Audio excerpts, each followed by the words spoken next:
Mrs. Kang's lips trembled, but no So it's words came true. out. Mr. All of Kang it. let out a dry, bitter laugh. No, listen to So me. it's true, It's not what he you said, think. shaking his head slowly. All of it. No, listen to me, she finally said, stepping forward. It's not what you think. Not what I think? He snapped. You poisoned my drink. I didn't mean... She stopped herself. The moment she did, her eyes widened. Too late. Mr. Kang's expression darkened instantly. You didn't mean what? He asked quietly. Cynthia felt chills run down her spine. Mrs. Kang realized what she had just revealed, and panic flickered across her face. I didn't mean it like that, she said quickly. You're twisting my words. Mr. Kang laughed again, louder this time, but there was no humor in it.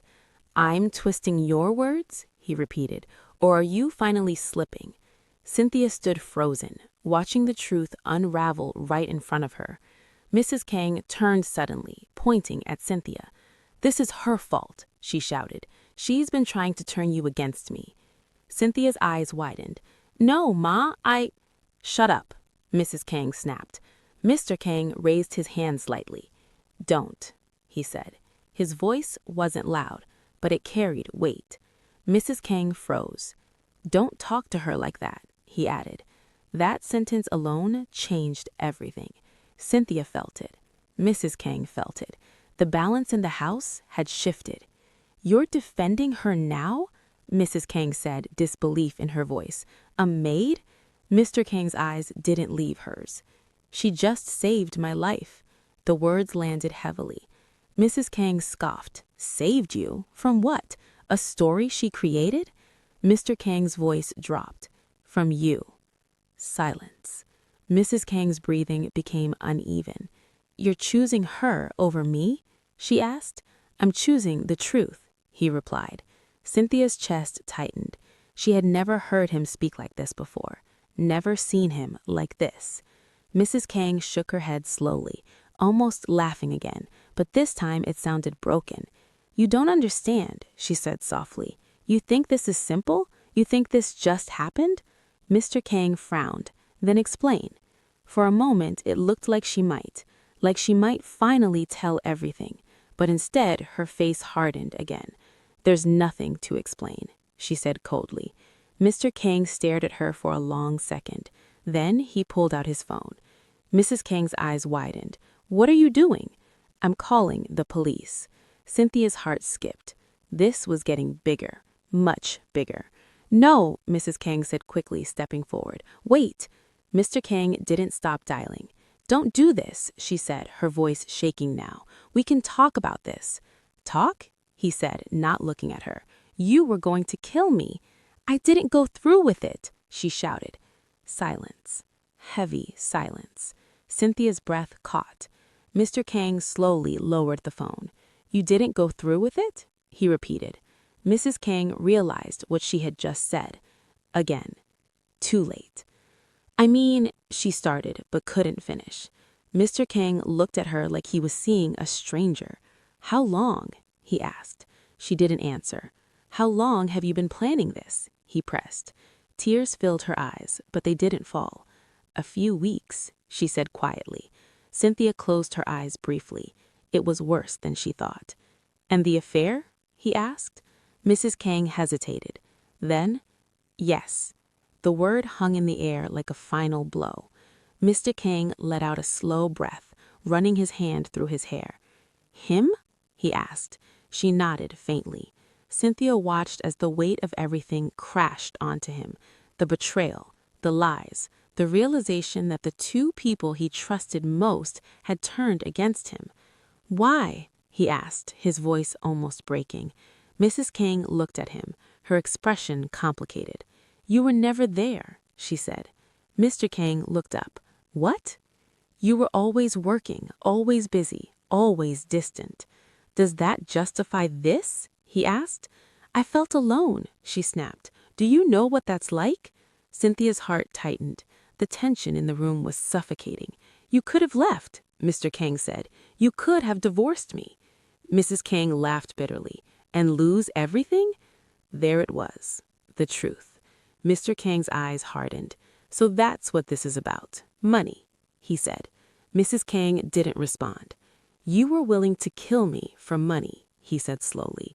Her silence confirmed it. Cynthia felt a chill. Mr. Kang looked down for a moment, then back at her. I'm done. Mrs. Kang's eyes widened. What? I'm done, he repeated. With you, with this marriage. No, she said quickly. You can't just... I can, and I will. Cynthia could feel the finality in his voice. This wasn't anger anymore. This was decision. Mrs. Kang shook her head slowly, backing away slightly. You're making a mistake, she said. Mr. Kang didn't respond. Instead, he turned to the men from the lab. Please send me the full report, he said. Yes, sir, one of them replied. They packed their things and quietly left. The door closed behind them, and just like that, it was only the three of them again. But everything had changed. Mr. Kang turned to Cynthia. For a moment, neither of them spoke. Then he said quietly, Why? Cynthia blinked. Sir? Why did you stop me? He asked. After everything, why? Cynthia's heart tightened. She didn't look away. Because it was wrong, she said softly. Mr. Kang stared at her. You've both treated me badly, she continued, her voice shaking now. But I couldn't watch someone die. Silence. Mrs. Kang scoffed faintly. How noble! But her voice lacked strength now. Mr. Kang kept looking at Cynthia, and for the first time, there was something different in his eyes. Not authority, not distance, respect. Thank you, he said quietly. Cynthia felt her chest tighten. She had never heard those words from him before. Never. She lowered her head slightly. You're welcome, sir. Mr. Kang shook his head. No, he said. Not sir. Cynthia looked up, confused. Just Kang, he said. Mrs. Kang's expression twisted. This is unbelievable, she muttered, but no one paid attention to her anymore. And that was the real shift. If you're still watching, make sure you like, comment, and subscribe, because the story isn't over yet. What happens next between Cynthia and Mr. Kang will surprise you. Mr. Kang stood still, staring at Cynthia like he was trying to understand who she really was. Not a maid, not just someone who worked in his house, something more. Before he could say anything else, Mrs. Kang suddenly let out a bitter laugh. So this is how it ends, she said, shaking her head. You standing there, thanking her, while everything we built just collapses? Mr. Kang didn't even look at her. It collapsed the moment you decided to kill me, he said calmly. Her face tightened. You think you're so innocent? She snapped. You think you're a good husband? That doesn't justify what you did. And ignoring me for years does? She fired back. Cynthia stood quietly, her heart still racing. She felt like she shouldn't even be there anymore, but something told her to stay. This wasn't over, not even close. Mrs. Kang took a step closer to her husband, her voice dropping. You pushed me into this, she said. You left me alone in this house like I didn't exist. Mr. Kang finally turned to face her. And your solution was to betray me, to sleep with my best friend, to poison me? Her eyes flickered. For a moment, she had no answer. Then suddenly, you think he's better than you? She said, pointing at the door. Min Jae actually listens. He actually cares. Mr. Kang laughed dryly. He cares about my money. Silence. That hit. Mrs. Kang's lips parted slightly, but no words came out. You really thought he loved you? Mr. Kang continued. After everything? You still don't see it? Stop it, she said softly. He used you, Mr. Kang said, just like you tried to use me. Stop it, she shouted this time. Cynthia flinched. The tension was rising again, but this time it felt different, more unstable, more dangerous. Mrs. Kang grabbed her phone suddenly. I'll call him right now, she said. Let him come here and say it to your face. Mr. Kang didn't stop her. Call him, he said. Cynthia's heart started beating faster. This was about to explode. Mrs. Kang dialed quickly and put the phone on speaker. It rang once, twice. Then, "Hey," Min Jae's voice came through casually. "Miss me already?" Mrs. Kang's grip tightened on the phone. "Come over. Now." There was a pause. "Why?" he asked. "Just come," she said, her voice shaking slightly. Another pause. Then, "Is he there?" Min Jae asked. Mrs. Kang didn't answer, and that silence said everything. "Oh," he said softly. Mr. Kang stepped closer. "Yes," he said, "I'm here." Silence. The air felt heavy again. Then Min Jae let out a small laugh. "Well, I guess it was going to happen eventually." Cynthia's eyes widened. He wasn't even denying it. "Come here," Mr. Kang said coldly. "Let's talk face to face." There was a pause. Then, "No," Min Jae said. The word landed hard. Mrs. Kang's face changed instantly. "What do you mean, no?" she asked. "I mean, there's nothing to talk about," he replied. Her voice started to crack. "Min Jae." "I think it's better this way," he continued. "Less messy." Cynthia felt her stomach drop. Mr. Kang's eyes darkened. "So that's it?" Mrs. Kang said. "You're just walking away?" Another pause. Then, "You knew what this was," he said. "Don't act surprised." Mrs. Kang's hand started shaking. "No, you said—" "I said a lot of things," he cut in. "That doesn't mean I meant them." Cynthia felt a chill. This was worse than betrayal. This was abandonment. "You told me you loved me," Mrs. Kang whispered. Min Jae sighed. "Come on, you didn't actually believe that, did you?" Silence. Complete silence. Mrs. Kang's world was collapsing right in front of her. "You used me," she said softly. "I prefer to think of it as mutual benefit," he replied casually. Mr. Kang clenched his fists. "And the poison?" he asked sharply. Another pause. Then, "That was your idea," Min Jae said. Mrs. Kang's head snapped up. "What?" she whispered. "Don't do that," he said. "You're the one who said you wanted him gone." "That's not true," she shouted. "You said it first," he replied. "I just helped you think it through." Cynthia's heart pounded. They were turning on each other, blaming each other. Everything was falling apart. "You're lying," Mrs. Kang screamed. "Am I?" he said calmly. "Or are you just scared now?" Her breathing became uneven. "You promised me we'd be together." "He promised you what you wanted to hear," he replied. That was it. That was the final blow. Mrs. Kang's hand dropped slowly, the phone still in her grip. "You're disgusting," Mr. Kang said coldly. "Says the man who married her." That hit too. Mr. Kang's expression hardened further. "You lost everything," Min Jae continued. "Your wife, your friend, all gone." Cynthia glanced at Mr. Kang. His face was calm. Too calm. "You're wrong," he quietly said. Min Jae paused. "Oh," he said. Mr. Kang turned slightly, his eyes landing on Cynthia. "I didn't lose everything." Cynthia froze. Her heart skipped. There was something in the way he said it, something deeper. Min Jae scoffed. "Right, good luck with that." And just like that, the call ended. Silence filled the room again, but this time it felt different, heavier, final. Mrs. Kang stood there, completely still. Then suddenly, she laughed. But it wasn't normal laughter. It was broken, empty. "He used me," she whispered. Cynthia felt a strange mix of emotions, pity, shock, but also relief, because now the truth was fully exposed. No more lies, no more pretending. Mr. Kang spoke again, his voice firm. "You need to leave." Mrs. Kang slowly looked up at him. "This is my house," she said weakly. "Not anymore," he replied. Her eyes filled with tears. "You're throwing me out? You tried to kill me." Silence. She had no defense left. None.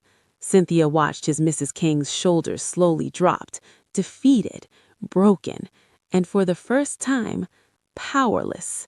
If you're still watching, Don't forget to like, comment, and subscribe, because what happens next between Cynthia and Mr. Kang will change everything. Mrs. Kang stood there for a long moment, her eyes moving slowly between Mr. Kang and Cynthia. It was like she was trying to understand how everything slipped out of her control so quickly. Just hours ago, she had power in this house. Now, she had nothing. "You're serious," she said quietly. Mr. Kang didn't respond. He didn't need to. His silence said everything. Her lips trembled slightly. "After everything, you're choosing her over me?" Cynthia's heart tightened. This again. Mr. Kang exhaled slowly. "This has nothing to do with choosing her." "Yes, it does," Mrs. Kang snapped, her voice suddenly rising again. "Ever since she opened her mouth, everything changed." Cynthia swallowed. "I didn't mean to," she started softly. "Of course you meant to. You've been watching us, haven't you, waiting for the perfect moment to ruin everything?" "No," Cynthia said, shaking her head. "I was just what?" Mrs. Kang stepped closer, her eyes sharp again. "Just a poor maid trying to act like a hero?" Cynthia didn't step back this time.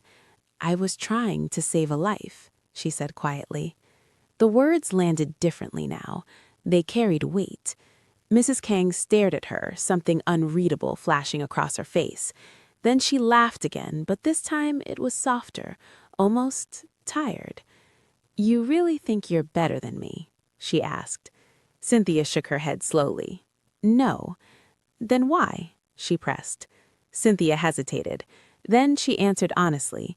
"Because I know what it feels like to lose someone," she said softly. The room went still. Even Mr. Kang looked at her differently. Mrs. Kang frowned slightly. "What are you talking about?" Cynthia's voice dropped, quieter now. "My father," she said. "He died because someone did something like this." Silence. "I couldn't stop it. I was too young, too powerless." Her eyes lowered for a moment, then lifted again. "I didn't want that to happen again, not in front of me." Mrs. Kang didn't speak. For a second, just a second, something like guilt flickered across her face, but it disappeared quickly. "That's your problem," she said coldly. "Not mine." Mr. Kang's expression hardened again. "That's enough," he said. Mrs. Kang turned to him. "No, it's not," she said sharply. Her voice had changed again, less emotional, more calculated. "If I leave this house," she said slowly, "I'm not leaving empty-handed." Mr. Kang frowned. "What do you mean? You think you can just throw me out after everything, after years of marriage?" "This conversation is over," he replied. "No, it's not," she said sharply. "You owe me." Cynthia felt the tension rising again. This wasn't just emotional anymore. This was about control, money, power. "You tried to kill me," Mr. Kang said. "Whatever you think I owe you is gone." Mrs. Kang smirked faintly. "We'll see about that." Mr. Kang stepped closer. "Are you threatening me?" She held his gaze. "I'm reminding you," she replied, "that things don't just disappear because you say so." Cynthia felt uneasy. Something about Mrs. Kang's tone had changed again. It wasn't desperation anymore. It was strategy. "You should leave," Mr. Kang said again, more firmly this time. Mrs. Kang looked at him for a long moment. Then her eyes shifted to Cynthia, and the look she gave her, it wasn't anger anymore. It was something colder, something dangerous. "This isn't over," she said quietly. Cynthia felt a chill run through her.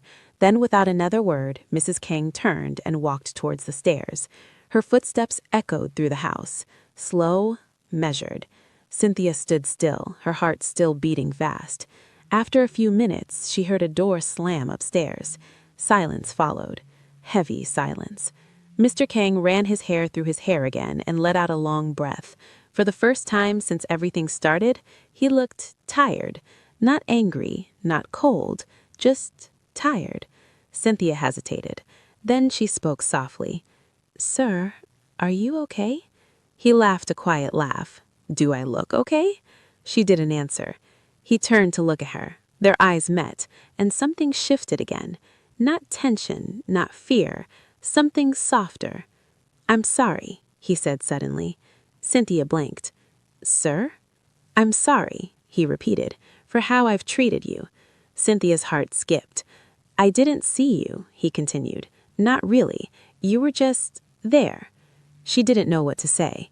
No one had ever spoken to her like this in that house before. "You didn't deserve that," he added. Cynthia looked down slightly. "It's okay." "No," he said. "It's not." Silence. Then he stepped a little closer. "You saved my life," he said. "I owe you more than an apology." Cynthia shook her head quickly. "You don't owe me anything." "I do," he insisted. She looked up at him again. Their eyes met, and for a moment, everything else faded. The betrayal, the chaos, the tension. It was just the two of them. Then suddenly, a loud noise came from upstairs. Cynthia jumped slightly. Mr. Kang frowned. What was that? Another sound followed, something falling, breaking. Cynthia's heart started racing again. That doesn't sound good. Mr. Kang didn't hesitate. "Stay here," he said, already moving towards the stairs. Cynthia shook her head quickly. "No, I'm coming." He looked at her for a second, then nodded. "Stay behind me." They both moved upstairs carefully. The air felt tense again, unpredictable. As they reached the hallway, they saw the door to the bedroom slightly open. The lights flickered. Mr. Kang pushed the door open slowly, and what they saw made Cynthia's heart drop. Drawers were open, clothes thrown everywhere, glass shattered on the floor. Mrs. Kang stood in the middle of the room, packing a bag, but her movements were aggressive, unstable. She turned when she heard them. Her eyes were red, but not from crying, from something else. "You're still here," Mr. Kang said. She laughed softly. "Just leaving." But something in her tone didn't feel right. Cynthia stepped back slightly. Instinct. "Take what you need and go," Mr. Kang said. Mrs. Kang zipped the bag slowly. Then she looked at them again. And this time, there was no emotion in her eyes, just emptiness. "You think this is over," she said quietly. No one answered, because deep down, they both knew it wasn't. If you're still watching, make sure you like, comment, and subscribe, because things are about to take an even darker turn. Mrs. Kang slowly lifted the bag onto her shoulder. Her movements calm now. Too calm. Cynthia felt it immediately. That shift. Moments ago, she was unstable. Now, she was controlled again, and that was even more dangerous.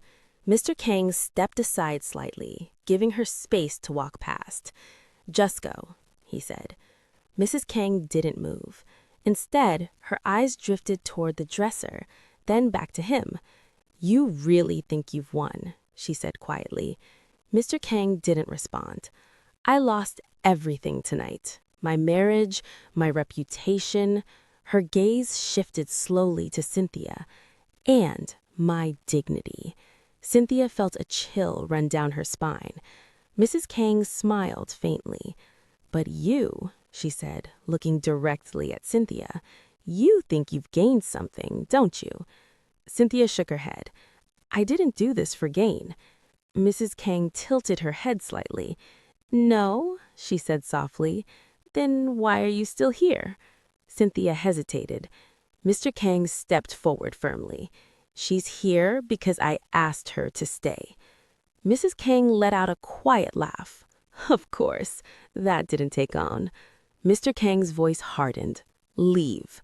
For a moment, it looked like she would argue again, but this time, she didn't. She looked at him one last time, then at Cynthia, and something in her eyes finally broke. Not anger, not pride, just defeat. Without another word, she turned and walked out. Her footsteps echoed through the house, slower this time, heavier. Then the door closed, and just like that, she was gone, for real. Silence filled the house, but this time, it wasn't heavy, it was different. Cynthia let out a slow breath. Mr. Kang stood still for a moment, then sat down quietly. For the first time, he looked like a man who had lost everything. Not angry, not cold, just empty. Cynthia hesitated, then slowly walked closer. "Are you okay?" she asked softly. He let out a quiet breath. "I don't know," he admitted. Silence. Then he looked up at her. "You saved my life." Cynthia shook her head gently. "I just did what was right." "No," he said. "You did what most people wouldn't." Their eyes met, and this time there was no distance, no barrier, just honesty. "He treated you badly. Both of us did." Cynthia didn't respond. "I ignored you, disrespected you, and still you chose to save me." Her voice was soft. "Because you didn't deserve to die." That answer hit him deeply. He nodded slowly. "Thank you," he said again. Cynthia gave a small nod, then turned slightly. "I should start packing," she said. Mr. Kang frowned. "Packing?" "Yes," she replied. "I'll leave tomorrow." "No," he said immediately. She paused. "You're not leaving," he added. Cynthia looked at him confused. "But everything has changed. It's not my place to stay here anymore." Mr. Kang stood up slowly. "You're right," he said. Cynthia's chest tightened slightly. "But not in the way you think," he continued. She looked at him. "You're not staying here as a maid." Silence. "What?" she whispered. "I mean it," he said. "You deserve more than that." Cynthia blinked. "I already do," she replied softly. "No," he said. "Not like this." She looked at him confused. "I want you in my company, an office position, something that matches your abilities." Cynthia's eyes widened. "Sir, Not sir," he corrected gently. She stopped. "Kang," she said slowly. He nodded. "You earned that respect." Cynthia didn't know what to say. Her heart was racing again, but this time it wasn't fear. "I can't just accept that." "Why not?" he asked. "Because it's too much." "It's not enough," he replied. Silence. Then he added quietly, "It still doesn't repay what you did." Cynthia looked at him, really looked at him, and for the first time, she saw someone different. Not the cold man she worked for, not the distant boss, but someone human, someone broken, someone trying to change. "I'll think about it," she said softly. He nodded. "That's all I'm asking." A small silence settled between them, but it wasn't uncomfortable. It was calm, peaceful. Then Cynthia smiled slightly, the first real smile, and something about it changed everything. Mr. Kang noticed, and for the first time in a long time, he smiled too, not out of pride, not out of control, but something genuine, something new. Days later, the house felt different, lighter. Cynthia no longer moved like someone invisible, and Mr. Kang no longer treated her like she didn't exist. Conversations replaced silence, respect replaced distance, and slowly, something else began to grow, not rushed, not forced, just natural, built on something real, trust. One evening, as they sat across from each other, the same dining table where everything almost ended, Mr. Kang looked at her and said quietly, "You didn't just save my life." Cynthia tilted her head slightly. "What do you mean?" He held her gaze. "You changed it." Cynthia didn't respond immediately. Then she said softly, "Maybe we both needed saving." Silence. But this time, it was warm. And for the first time in that house, there was no fear, no secrets, no betrayal, just a new beginning. And sometimes, the person the world overlooks ends up being the one who changes everything. If you enjoyed this story, don't forget to like, comment, and subscribe, and share it with someone who believes in second chances.